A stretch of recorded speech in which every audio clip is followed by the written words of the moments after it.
Good day, everyone. Welcome to Real Conservative Headline News. I'm your host, Nathaniel Rajkumar, starting off locally here in Trinidad and Tobago. A total fiasco. This is how political analyst Dr. Indira Rampersad described the controversy surrounding the reappointment of CARICOM Secretary General Dr. Carla Barnett. Speaking with TTT News, Dr. Rampersad questioned whether the process followed the provisions of the revised Treaty of Chaguaramas, and that is what the Prime Minister is concerned about as well. Did they follow proper protocol? And that is what the Kakash media is ignoring. My response, anyone with common sense would know that CARICOM leaders violated proper protocol when they decided to vote for a new Secretary General without informing all heads of government that this specific event was going to take place during their so-called retreat. Why did Carla remain so secretive about it and instead simply insisted that TNT attend the retreat? Was this supposed to be a surprise? It's not supposed to be a surprise. And if it is, the Prime Minister or even Sean Sobers thought it was just going to be a line amongst people that we're not getting along with right about now. Why would they want to stay? If they knew it was important business was going to be conducted, then of course they would have stayed. Does Carla think she's the Queen of the Caribbean? Because I guess so. I don't have to tell you nothing. All I'm telling you is to come. And when you come, then I will let you know what's going on. Looking as though that is how what she thinks. She thinks she's the Queen of the Caribbean. She's the Caribbean Queen. My goodness, boy. So I said, Carla remain, I said, was Prime Minister Kamala supposed to read her mind and know that it was going to have that process taking place? No, people. CARICOM is wrong, not Kamala Persad-Bissessar. Kamala Persad-Bissessar is very correct. Standing up and saying, listen to me, if you all don't show me respect, equal respect, she doesn't want more respect than anybody else. But if you don't show me equal respect, then I will have to reconsider funding the CARICOM.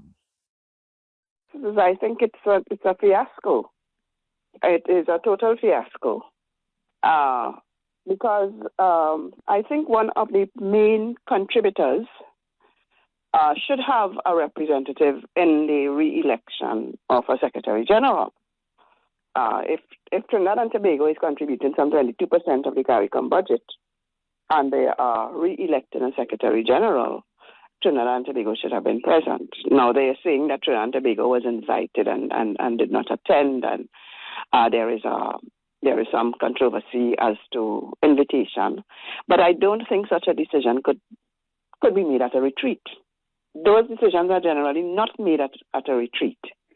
Okay, so I want to state that retreats are really to discuss, some other matters, but not to reappoint a Secretary General.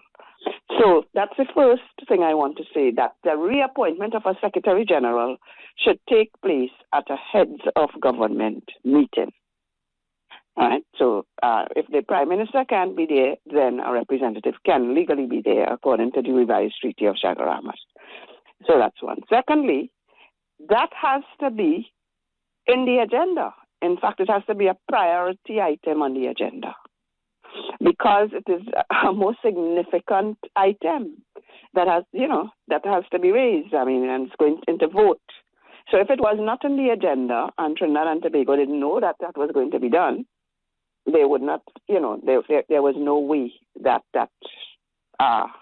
Secretary General could have been legitimately elected. Deputy Permanent Secretary in the Ministry of Agriculture and Fisheries, Denny Dipchan Singh, is urging citizens to enjoy the spectacle of nesting turtles, but aware of the heavy fines if you break the law. One of these days I would love to go and see it for myself as well. But of course, while following the law. I love wildlife. I love those animals. I want them to thrive. I want them to continue to reproduce and their population grow. Minister of Agriculture and Fisheries Ravi Ratiram guided a turtle watching excursion at the Grand Revere turtle nesting site on Saturday. During the tour, he brought a renewed focus to the protection of the endangered leatherback turtles. Chinese, especially those that love to hunt, who care about our wildlife really, All they care about is hunting and eating food. My goodness, boy. This area here that we present here, the Grand River area, this is really one of the exemplary areas that we can showcase community co-management, and I think also showcase good corporate responsibility. These turtles, play such an integral role in the ecosystem, but they are also given some of the highest levels of protection. They are covered both under the Conservation of Wildlife Act and also the EM Act, and they carry a pretty high fine. The maximum penalty is $100,000 and 2 years imprisonment, which is really there to deter individuals from harming these specially protected species.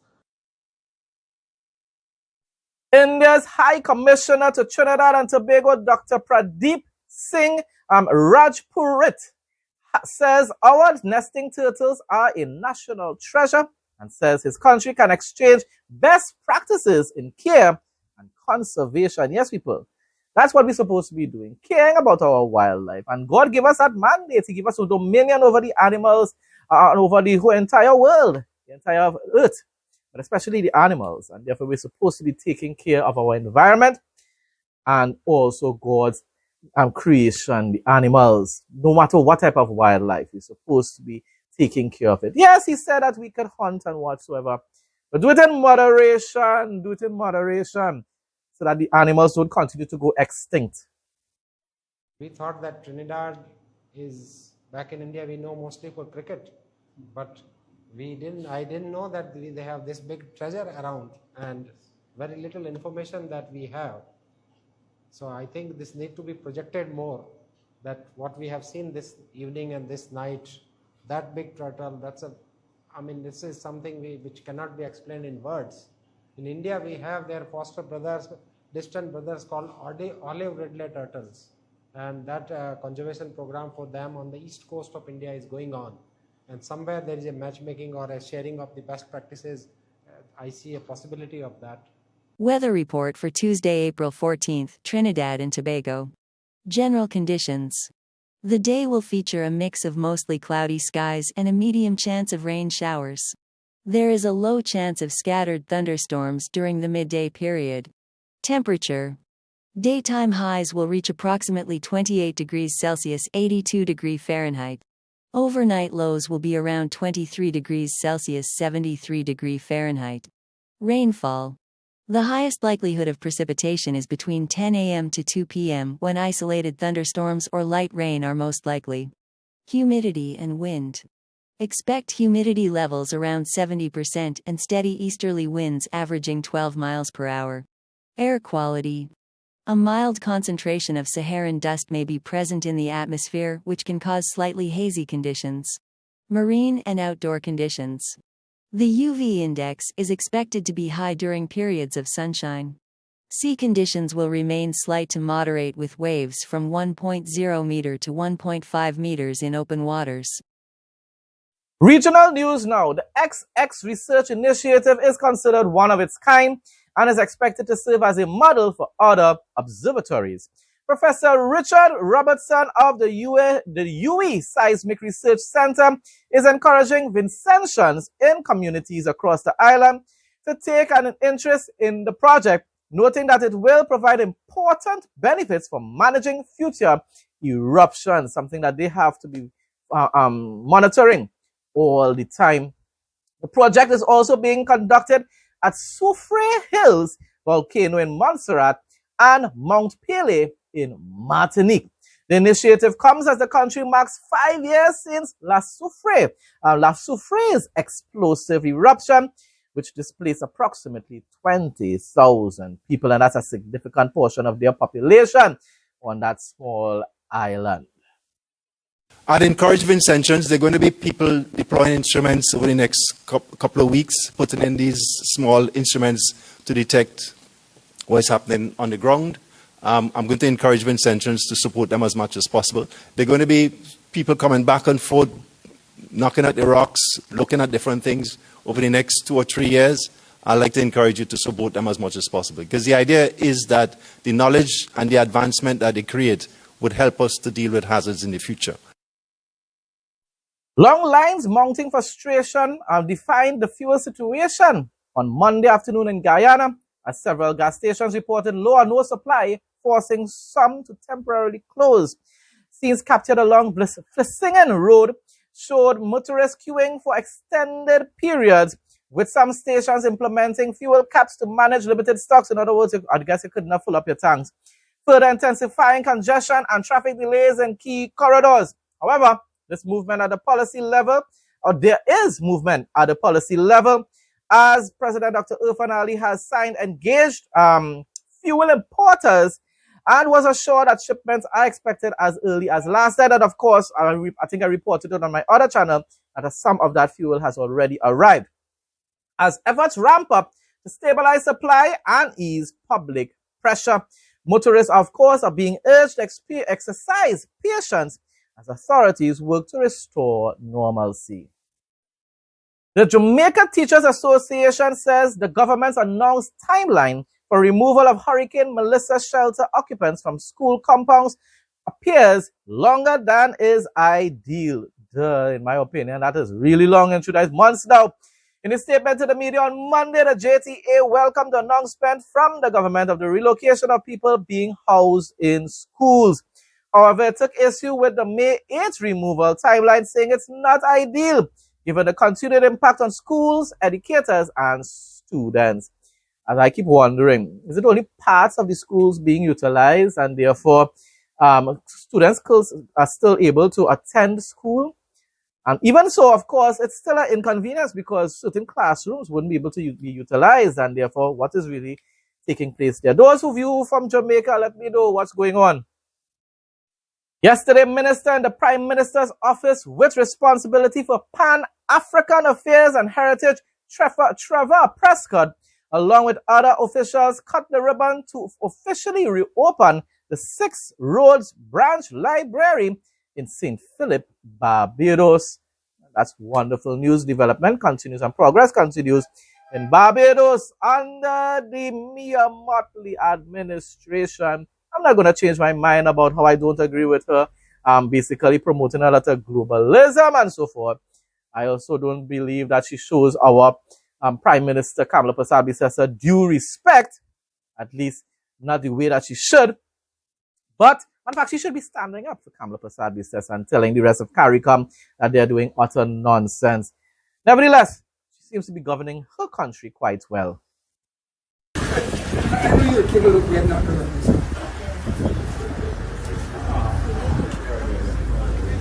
you ready to live in? All right, I'm ready. Ready? Yeah. You ready? Yeah.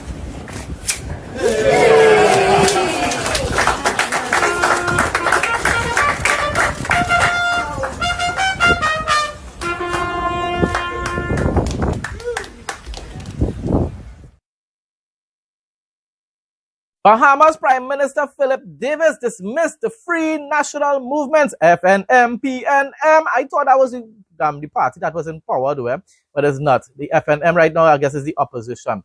But read that over. Bahamas Prime Minister Philip Davis dismissed the Free National Movement's proposed national lottery as a political gimmick. Probably a kind of gimmick that the PNM might come up with too. I don't know. An act of desperation, dismissing the pledge to fund infrastructure and healthcare through such means. The Progressive Liberal Party supported this view, arguing the FNM proposal lacks substance and is an attempt to distract voters. Now, at this point in time, I don't know which political party to support. Any political party that ends up leaning on the capitalist side, the conservative side of governance, I will basically support. So I don't know.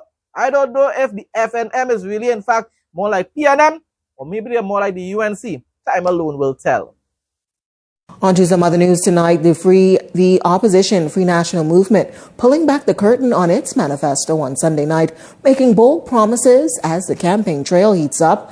But tonight, one of those promises drawing some sharp criticism from the nation's chief. Our Jose Etienne joining me live in studio with the details. Jose? Janelle, the Free National Movement's promise to introduce a national lottery as a strategic revenue-generating measure in country is being ridiculed by Prime Minister Philip Davis, who says it's yet another campaign pitch by a party he says is desperate to get in power. It's rather odd that you want to turn the Treasury into a gaming house. To talk about a national lottery seems to be a gimmick. That sums up how the Davis administration feels about the FNM's proposed national lottery plan that its leader, Michael Pintard, says would be used to fund areas that have long struggled with inconsistent funding. It's a bold pledge that was made on Sunday night as the FNM unveiled its We Work For You manifesto. A public initiative designed to generate dedicated funding for the advancement of education, sports, youth development, and social intervention and culture.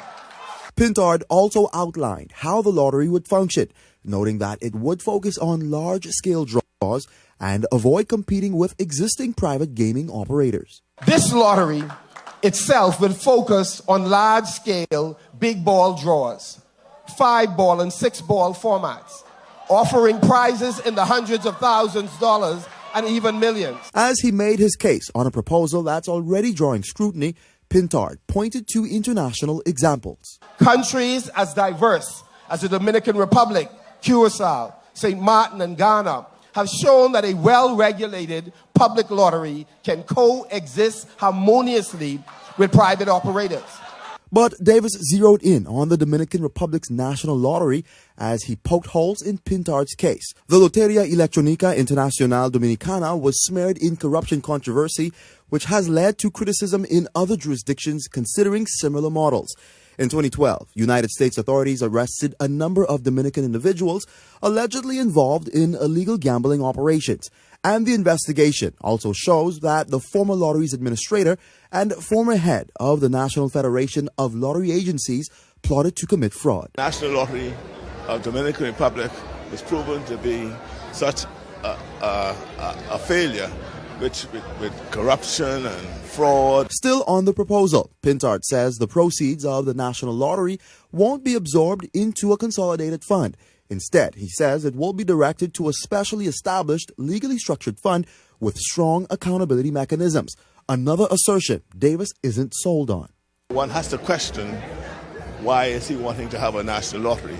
Is it for the purpose of a slush fund for corruptors and fraudsters? Now, the glaring issue is how this proposal will impact the handful of players in the private sector who are already protected by a moratorium that's making the industry exclusive.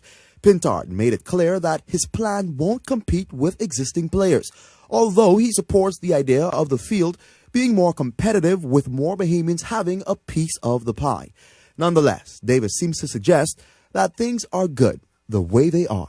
The amount of Bahamians that is now in the gaming industry, how their lives will be impacted, how it will impact revenues for the country, in regards to the fact that we collect a tremendous amount of taxes from the gaming industry.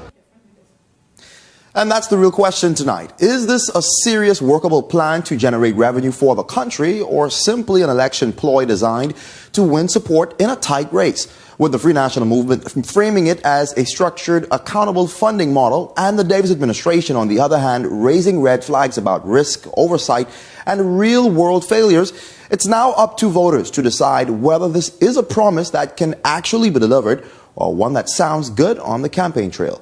For now, reporting live in studio, I'm Jose Etienne. Back to you, Janelle. Thanks so much. Our Jose Etienne reporting live tonight.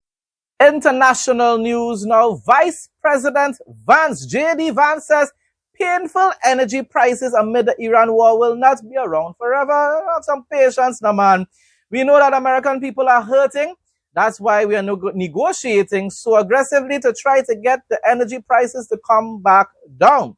We're going to keep working on it. But you know, of course, the radical left media, the socialist jihadist media, because the Republicans are in office right now, will be trying to say, you know what, you see what is Trump causing this and all kind of nonsense. And of course, to an extent, basically, Trump kind of caused it because of the war in Iran, but it was a necessary war, very, very necessary. You cannot allow radical jihadists like the Ayatollah in Iran to be able to acquire nuclear weapons. These individuals have been chanting death to America and Israel for decades. They literally promise and say that it is their duty to erase Israel and America off the face of the earth. That cannot be allowed to happen. Yesterday, Israel's Prime Minister Benjamin Netanyahu, the modern day Jehu of the Bible, said, I spoke yesterday with Vice President Vance, who called me from his plane on the way back from Pakistan and detailed the developments in the negotiations with Iran. In this case, the collapse of the talks, of course. And of course, that's because the Iranians will never agree to give up their nuclear weapons or the production of the uranium to build nuclear weapons. The collapse came from the American side, which could not tolerate the blatant violation of the agreement. The understanding was to stop the fire, and the Iranians would immediately open the Straits of Hormuz. They did not do that. Vance also made it clear to me, the Prime Minister, of course, that the main issue from Trump's perspective is the removal of all enriched material, uranium, and ensuring that there will be no more enrichment in the coming years, possibly for decades. No enrichment inside of Iran. That is fair, people. That is fair, because we cannot, I'm telling you, cannot allow these people to build nukes. We support Trump's firm position to impose a naval blockade on the Iranians, the Prime Minister concluded. Now for the interesting fact segment, a unique cafe in Japan is winning hearts worldwide by helping people feel less alone. In places like Tokyo's themed cafes, solo diners are often seated with large stuffed animals, creating a comfort and friendly dining experience. The idea is simple yet powerful: turn an empty seat into a warm companion. Many visitors say it makes eating alone feel less awkward and more enjoyable. Concepts like these reflect how thoughtful design can support emotional well-being, showing that even small gestures can make a big difference in human connection. It's not human connection. They're connecting with a stuffed toy. I prefer to eat alone, Don't bring that toy around me. It's a nice, interesting factor, and some people might like it. I just find it weird.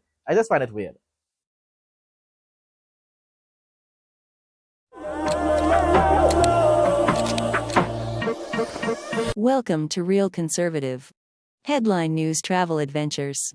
Mount Rainier stands as the centerpiece of the Pacific Northwest, a towering active stratovolcano that reaches an altitude of 14,410 feet. Located in Washington state, it is the most glaciated peak in the contiguous United States, encased in ancient ice that feeds 5 major river systems. The mountain is surrounded by a diverse landscape of primary forests, subalpine meadows, and dramatic waterfalls, all protected within the borders of one of America's oldest national parks. Visitors primarily congregate in 2 main areas, Paradise and Sunrise. Paradise, located on the south slope, is famous for its midsummer explosion of wildflowers and serves as a hub for winter recreation. Sunrise, the highest point reachable by vehicle, offers a starker, high-elevation perspective with panoramic views of the rugged Emmons Glacier. For those seeking solitude, the Ohanapikosh area features towering groves of old-growth Douglas firs and western red cedars, while the Carbon River Valley showcases a rare inland temperate rainforest. Planning a trip to the mountain requires careful timing, as heavy snowpack often keeps high-elevation roads closed until late June or July. While the hiking trails, ranging from the accessible Nisqually Vista to the grueling 93-mile Wonderland Trail, are the main draw, the park also offers historic lodges like Longmire's National Park Inn for those preferring a slower pace. Whether viewed from a distance or explored on foot, Mount Rainier remains a powerful symbol of the wild and enduring beauty of the natural world. Hope you enjoyed today's video, and we'll see you again tomorrow as our journey around the world continues. Folks, that brings us to the end of today's headline news. Thanks again to everyone who continues to support my content. Please like, comment, share, and subscribe. Stay blessed and stay safe most of all. In Jesus' name.